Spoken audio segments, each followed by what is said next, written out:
What is up, everybody? 49's Fine, back at you again today with another precious metals video. And today I wanted to talk about when is the best time to buy gold.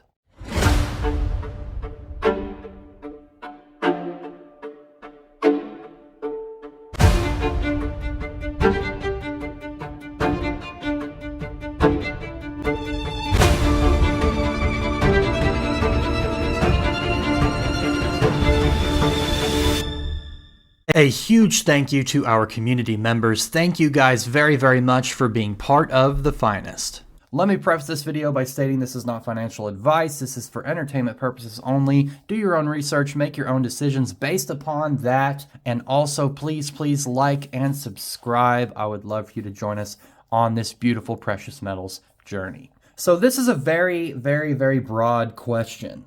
When should you buy gold, silver? When should you not buy gold and silver? And there is no definitive correct answer to this question, but there are things that you maybe should do and things that you maybe should not do. And we'll start with the things that maybe you shouldn't do. If the price is rallying like we have seen throughout 2024, if the price is rallying and constantly hitting new all-time highs, FOMOing in, which stands for fear of missing out for those of you that do not know, FOMOing in and putting yourself in a bad position financially by just buying in on like a full ounce or a couple of ounces of gold or 100 ounces or 150 ounces of silver just because you're worried the price is going to continue going higher and higher and higher, I think that's a bad reason to unload a bunch of expendable fiat on metals. I think that's an emotional response. I don't think that's very logical. And when it comes to things like precious metals,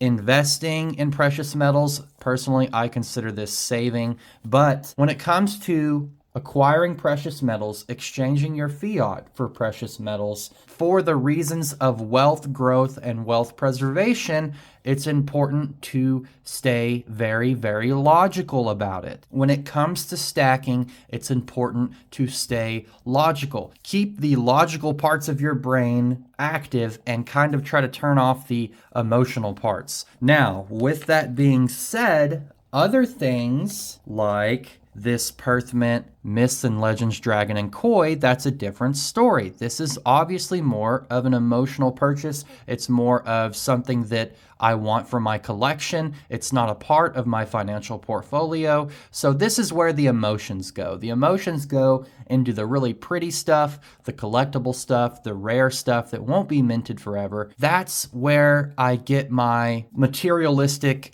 satisfaction, I guess. That's where I get my consumerist fix, I guess you could say. And what's cool about precious metals is those cool pieces that have a high premium that aren't minted anymore, there's a solid chance that you'll get a decent amount of that premium back if you ever do decide to sell. That's just super cool about precious metals, that even the fun pieces have additional benefits in regards to the financial return that you could get if you ever decided to sell. But we're not here to talk about that today. I'll put this back down here because it's just so pretty. But we're not here to talk about the collection side of it today. We're here to talk about when and when should you not maybe purchase precious metals. And I think that buying huge amounts just based upon the fear that it's going to continue rallying and continue going higher and higher and higher, I think that's a bad reason to unload a bunch of fiat into the metals. Because if you were in a position where you didn't have any more fiat to use on bills, you would have to turn around and sell these precious metals. Not only is that going to hurt your heart a little bit, it's also going to hurt your wallet a little bit because you're probably not going to get back what you paid for it if you have to resell in a short period of time. So FOMOing in probably isn't a good decision. I'm sure there's been a few rare situations with things like cryptocurrency where someone FOMO'd in and it ended up working out for them because the whatever cryptocurrency they bought went to the moon and they sold successfully right at the top and didn't take any losses and somehow managed to time the market perfectly. I'm sure that's happened. Has it happened a lot? Absolutely not. That's why a lot of people in cryptocurrency end up holding the bag. They end up holding what they bought for years and years because it crashes after they FOMO in. That's not necessarily the case with precious metals. Metals are much more stable, but it's still something to take into account in regards to picking up your metals. Now, like I said earlier in this video, there's no true correct answer to this question about when you should buy your metals because the market is always moving.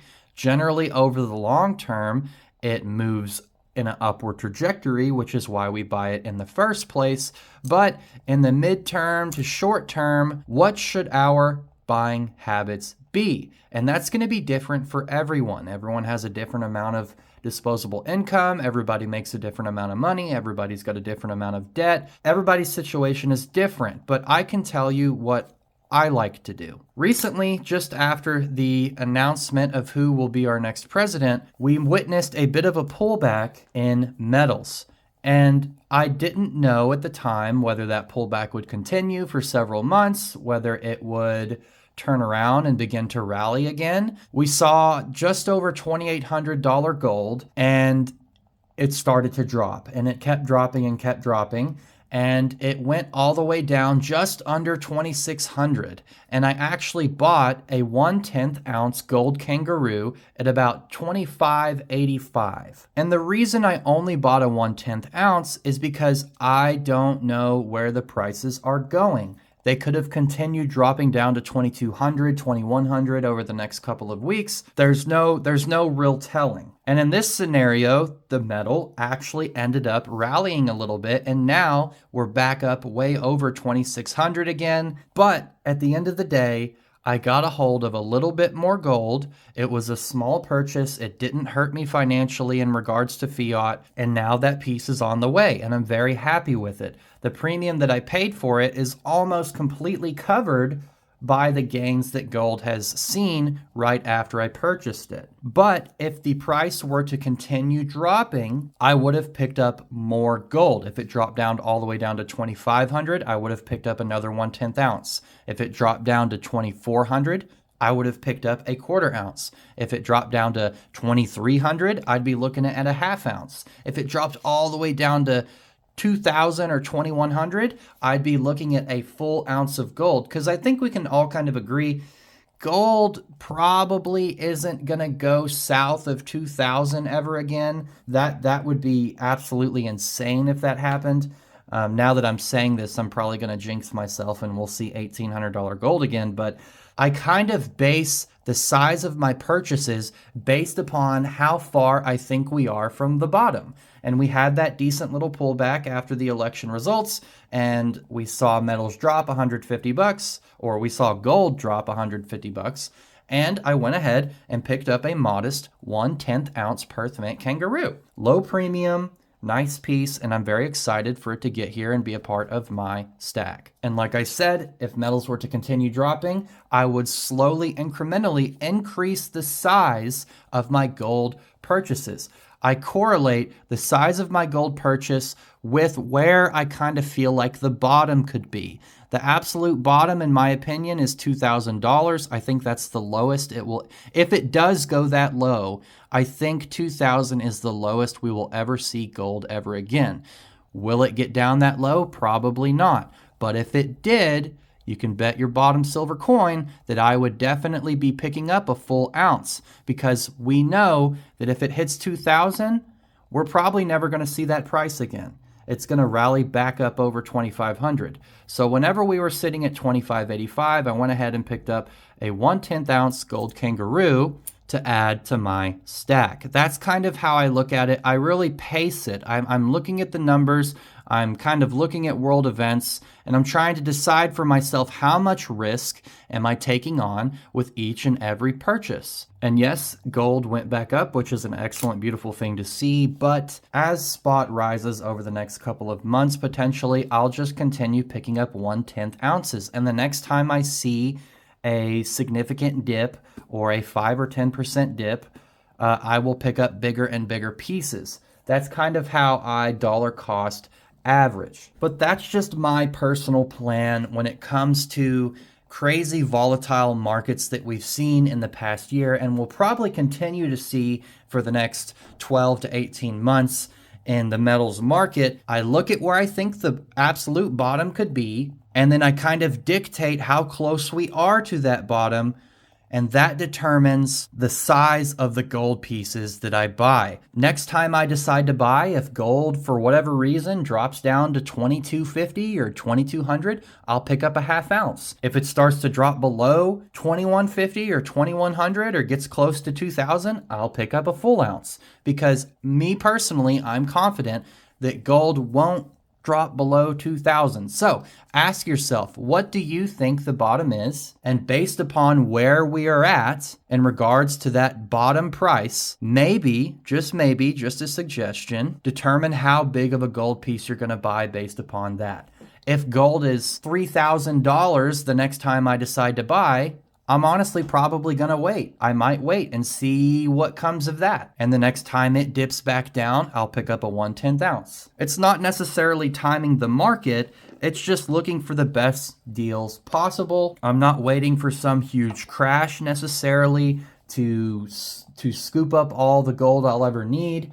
I'm not really planning on anything crazy volatile to happen. I'm just looking at the current price trends and also keeping in mind, what do I think the bottom is? And based upon that, the closer we are to what I perceive to be the bottom, the more risk I will take on and the bigger piece I will buy. Just a little bit of thoughts today on my buying practices when it comes to gold.